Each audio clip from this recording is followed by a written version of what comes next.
This week on Book Talk, my guest is Dr. Dan Weil. We're taping this show from his home in Oakland, California. This is part two of a two-part exploration of his book, After the Honeymoon, How Conflict Can Improve Your Relationship. In part one, we explored the implication of the book for couples. In part two, this part, we're going to explore what the book tells us about the work of a therapist in trying to help couples achieve greater intimacy. Dr. Weil, welcome back. Glad you're here. Throughout the book, you give an example of ways a counselor feels and thinks about their work, and that's basically your own perspective. One of the issues you raise has to do with empathizing with the least likable partner. I guess it's a sort of a counter-transference kind of issue. Can you talk a little bit more about why you think it's important for a therapist to monitor their own reactions as they're working with a couple? Well, the therapist, being a human being also, is reacting to the behavior of the two partners. And very often there's one partner that outsiders, and the therapist, as an outsider, would react to more than the other. And when the therapist is reacting, he, she is very much like the partners themselves, where they can't really listen well, and they can't be empathic. So that I pay real attention to how, when I'm seeing partners, am I siding against one? And if so, that's the one that I'm not understanding well enough, and that's the one that's doing the poorer job, saying how he or she feels. But that means that it's particularly my job to do that. So I'm paying attention rather than just reacting and lecturing that person, always a danger. I'm paying attention to how I feel like lecturing, and then change that into looking at, well, how can I get behind that person better?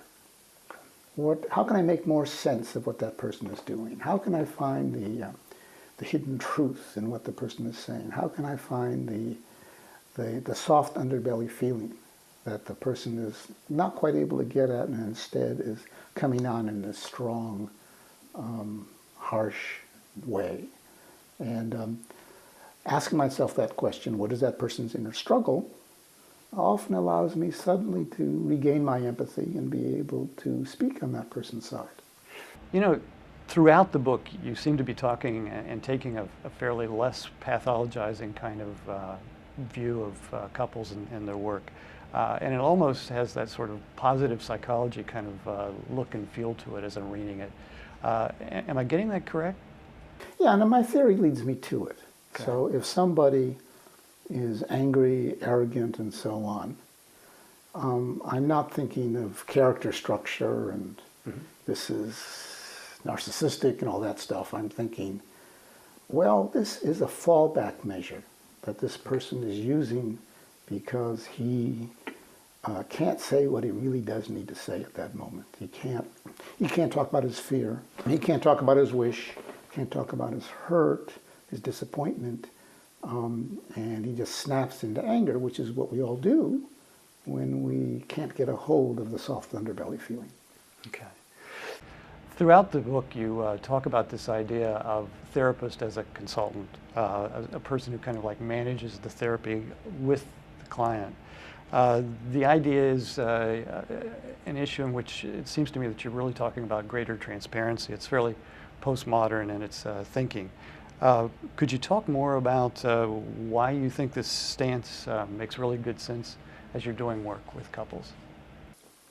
Well, in talking with them about what I'm feeling, talking with the partners about what I'm feeling, and bringing the partners in on the struggles I'm having in the therapy, or questions I have, such as, I'm not sure what we should talk about now, whether we should continue what we're talking about, or whether we should bring up that unresolved thing from last week, or whether there's something entirely different that you want to bring out. We only have a few 20 minutes left. Is there anything else? Or whether we were doing just fine talking the way we are.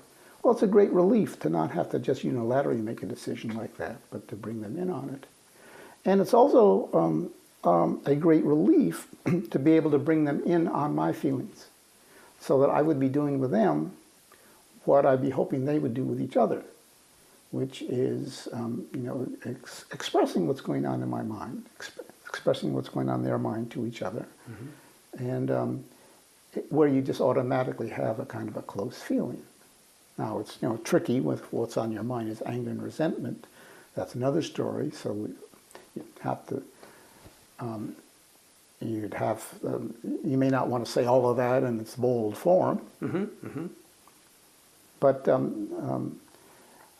so that it's disarming to clients if you say pretty much what's going on in your mind. So you really end up reducing a lot of the defensiveness. Yeah. That a lot of couples come in with. Yeah. Another thought that comes to my mind is the place of theory and models in your work. As I read it, you really believe that a whole bunch of models and theories can be accommodated using your approach. Am I correct in that? Well, there's a certain thrust to my, or center to my theory that most other couple therapists agree with, I think, which is that couples suffer from withdrawal and from fighting and from not being able to talk in an intimate way. So there's a central idea that I think all therapists agree with, which is that couples withdraw and they fight rather than having intimate conversations. And we're all trying to get them to have intimate conversations.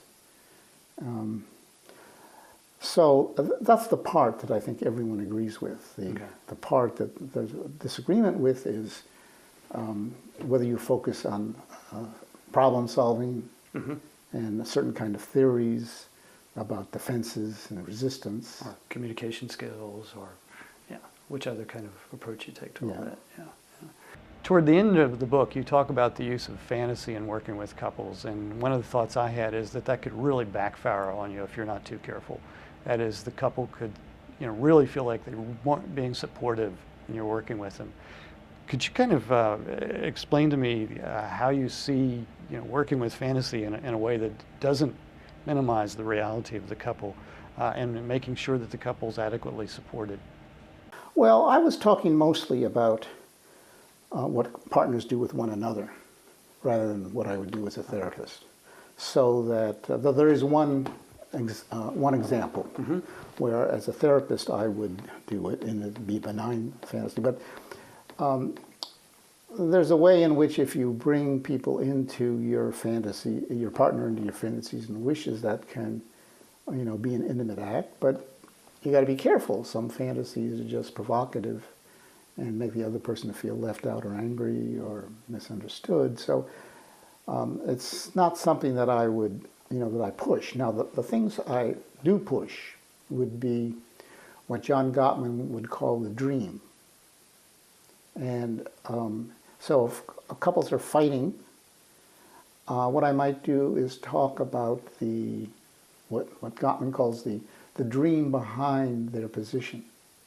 So I might say something like, I got the feeling that throughout your whole life, in anticipating your marriage and your relationship, there's a picture you had of how you wanted to go that involved a lot of intimacy, a lot of closeness, a lot of confiding, and you're finding that's not happening in this, and it's hard to give up.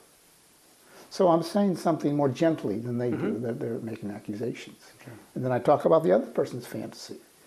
Well, I had the fantasy that I'd have a wife who was happy with me and just sort of loved me for who I was, rather than missing something in me and wanting something different.